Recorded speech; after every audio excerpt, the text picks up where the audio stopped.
It's really important to understand that telling them, oh, well, you're letting yourself be pushed out, you have no idea what that person has been putting up with. I tend to use the metaphor that, and by metaphor I mean it's a threat that I often use, of punching somebody in the throat. Well, I mean, shovels can be involved in this scenario.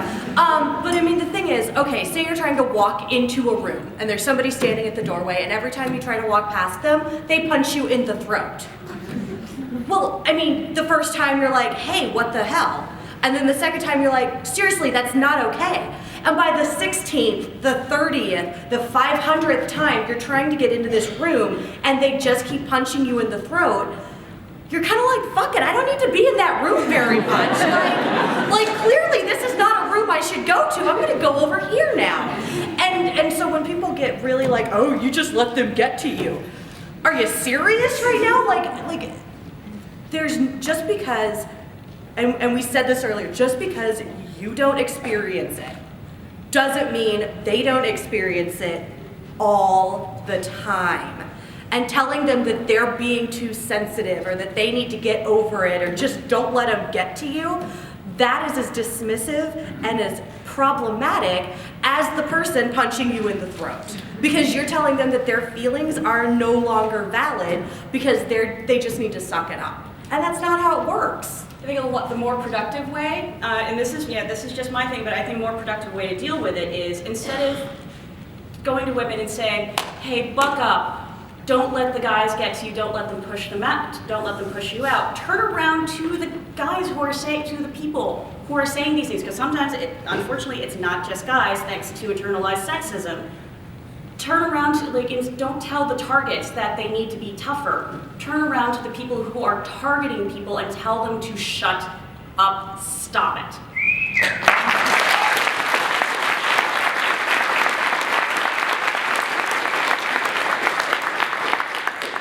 Now, speaking of allies, what are some things allies can do? What are some roles allies can play in pushing back against sexism in geek culture? Because there are allies out there who do genuinely want to help with all of their heart. They've got all the best intentions, but they don't know how.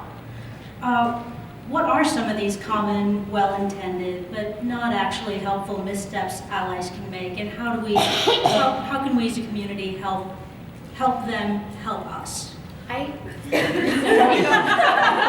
so I would say that being an ally is, there are two big things you can do. One is to raise awareness, whether that is for you as a voice of privilege, telling people who might not be so aware of what women experience every day, whether that's every day in terms of catcalls on street harassment, or whether that's every day in terms of I put out a post and get rape threats, which has happened. The other thing is to use your privilege, use your allyship, is that a word? It is now.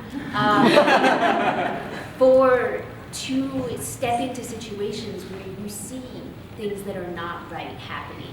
Use your voice, because your voice, and it kills me to say it sometimes, but your voice as the voice of an ally often carries more weight. And there can be like 100 women screaming over here about this issue, and no one hears them, or everyone pretends not to hear them, until some man walks over and taps someone else on the shoulder and is like, dude, this is a problem. And he's like, it's a problem? Oh, well, then I guess I should do something about it. And the women have been screaming about it. There are 100 of us. I was at a really fantastic TAC conference a few months ago, and their anti-harassment policy was actually particularly good, because right up front they didn't just say, if you feel like you're being harassed, here's the phone number to call. They put the onus on everybody. If you feel harassed, call this number. If you see someone being harassed, call this number. Because that person may not be in a situation where they're able to do that. They might be questioning themselves. And you as a third party, as an outside voice, can have a little bit more of a say in what's going on. Don't feel like you need to just stand by. So the onus was on everybody to do something. And beyond that, one of the things that everybody can do, because we as women internalize sexism and we often respond to other women in inappropriate ways because of that. And this is in geek culture, this is in the world at large. It's especially true when you're dealing with young boys and girls, when you're dealing with small children, anytime you're going to react to someone, when Laura is upset and I am going to react to her, I need to stop and think, would I react this way to a hetero white male? Would I say this exact thing to a hetero white male? And if I wouldn't, I need to check myself. I need to come up with a different way to react.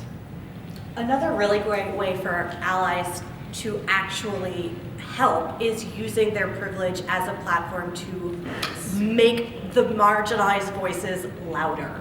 Mitchie, I know you did a guest post for Jim Hines, and it was one of those like, okay, this white dude sci-fi author who has this blog that gets tons of traffic goes, you know, I write about these things, but I have this platform where I can give you guys a louder voice.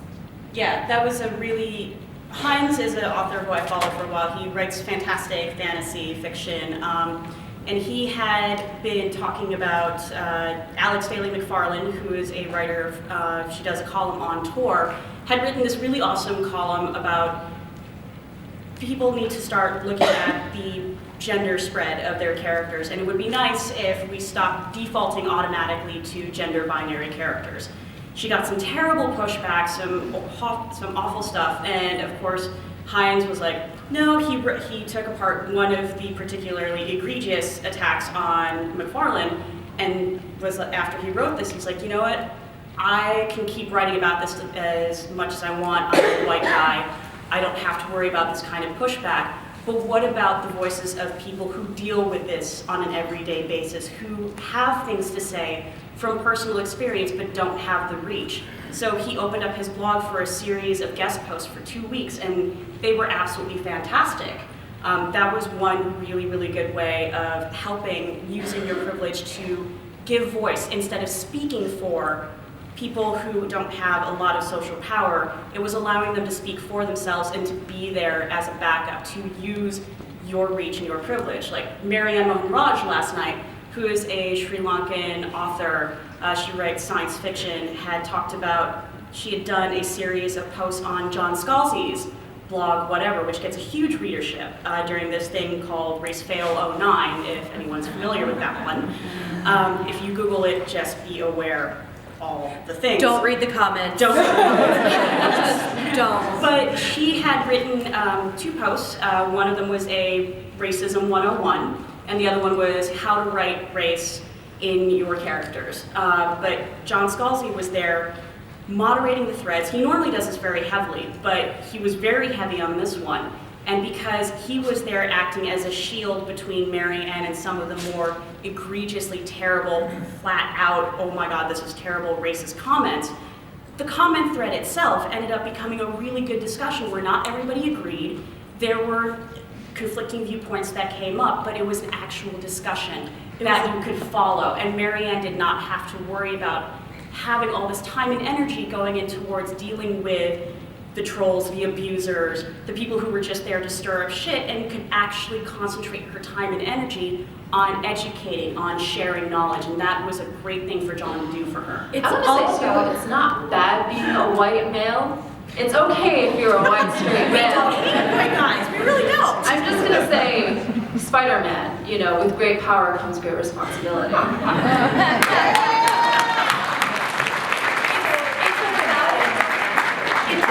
About fostering a dialogue of respect, and if you have the position to be able to shut it down when somebody is being disrespectful, and you have the authority in the situation to be like, no, you don't get to come at them with this.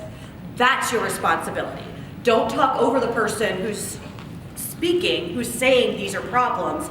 Use your power to say, we're not going to tolerate the disrespect. We can have dialogue and we can totally disagree, but it has to be out of respect of each other. Yeah, Dawn and I can disagree all the time about gender and Doctor Who, but I'm not going to call her a fake geek girl. I actually don't hate Stephen Moffat, unlike some people. We're still friends. How does this happen? So I'm going to put in real fast. Allies are awesome. I love allies. The one problem that sometimes happens is allies have the ability to erase what is being said by others. Yes. So if you are writing a blog post about something that's happening to women or a feminist topic, cite women, pull up articles they've written, things like that. As you know, it's, as Michi was saying, give them a voice too, even in these little ways. Point other readers towards them. Say, hey, this woman over here was talking about it first. Like, I think it's really important to not usurp the voices of people who aren't being heard. Yeah, which is not to say don't, like, a bunch of us love John Scalzi's Who Gets to Be a Geek essay. It's a fantastic one. We share it all the time. But as we've had these discussions, because we've done these panels for a couple of years now, we started noticing that the people we tend to quote, we were quoting guys a lot. Whereas you have people like Gail Simone and Rachel Edidin and all these other amazing, like N.K. Jemisin and all these people who write really amazing things about diversity and gender in science fiction, fandom, fantasy. Don't just quote the people who tend to have the loudest voices, because 9 times out of 10, they're the people with privilege. Go to the, link to all these other essays for people who may not have as much of a platform or reach, but who still are saying things that need to be heard.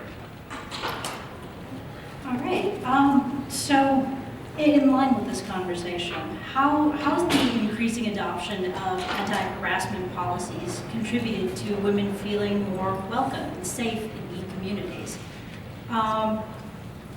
Actually, let's run with this one. I'll see where it goes.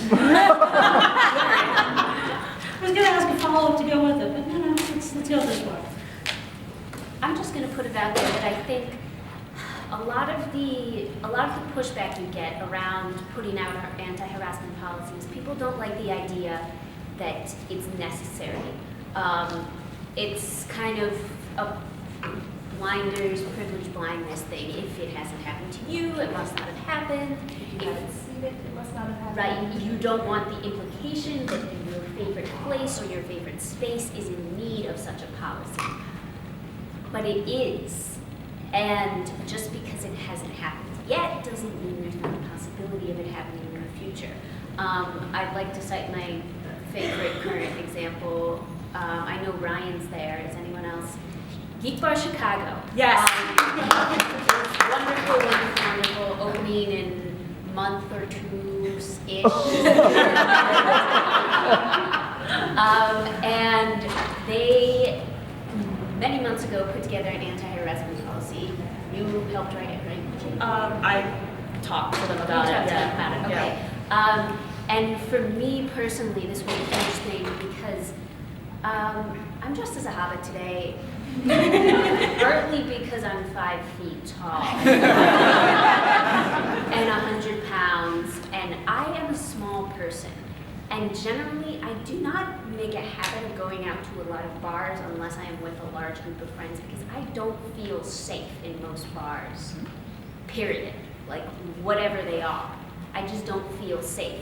And the knowledge that this bar has an anti-harassment policy, this kind of thing will not be tolerated, and there are consequences for those people who do that kind of behavior, means that I automatically feel much safer. The fact that the doors aren't even open yet and the policy is in place is amazing. It doesn't say anything negative about a con or a company to have this policy. It is not someone sitting there going, this is a black mark on what you're doing. It is an awesome, welcoming thing that makes people feel more comfortable and like they know what they need to do should they see something happen. Fingers crossed they won't, but it's there. It's a safety net. I think the thing that I've seen the most out of people who are offended by the idea of the anti-harassment policies is defensiveness. It seems to stem from this idea that, well, I'm not like that, I'm not that guy, so why are you imposing this thing? And it's like in the title we talk about missing stairs, and the idea of the missing stair is that there's that one person that everyone knows to stay away from because they've all been around them a long enough time to be like, ooh, that creeper, stay away from them. And then somebody comes into the space who has no idea who this person is, and all of a sudden there's a problem because that person didn't know to stay away from them, because rather than the community addressing it and saying, this person has a problem, we need to address this person and say, your issue is not okay here. They just kind of tend to ignore it and say, well, we all know, so it's not our issue.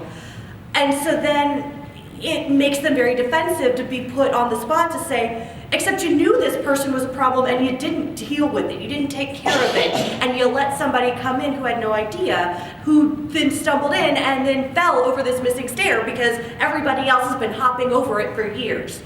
And so I think a lot of the feedback or the pushback that I hear about the anti-harassment policy are people who get very defensive that, well, if you put this policy in place, you're saying that all of us are horrible people.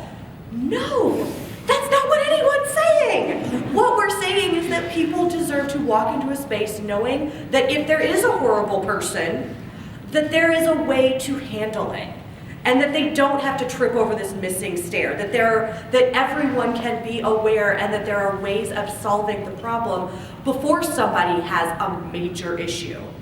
And so I think that defensiveness, like time and time again when we have these conversations, like Dawn pointed out, nobody's saying being a straight white dude is awful. We're just saying you guys have it a little easier. and that it's one of those things like, nobody says, hey, all men are horrible. But they have said, that dude is horrible. That doesn't mean every dude is horrible. That means that, and being defensive about it shuts down the conversation immediately. Yeah, it's a really good example of how this works proactively is that there was a RegioCon this year, which happens out in Boston. They have had a harassment policy in place. They did not start with one, but as these conversations have gone on, they actually not only implemented one, they've trained their staff, they have publicized the fact that they have a policy and that it's been implemented and that they have people who are trained specifically to deal with these kinds of reports. Like staff are trained by, I think it was the Boston Rape Crisis Center, which is a fabulous thing to do. Don't just have a policy, make sure your staff are trained in how to implement it, because having one and not following through with it, you end up with a reader con. But if you do follow through with it, you end up with something like Aresia, where there was actually a serious problem with someone who was ghosting the con. He was trying to get around to con activities without actually having been registered, which meant that when people started reporting him, the con couldn't exactly kick him out because he wasn't registered. But the people who were harassed knew that they could go to Aresia staff, say, this happened, what can I do, without having to worry about would they have to prove that something had happened to them, would the staff just not take them seriously.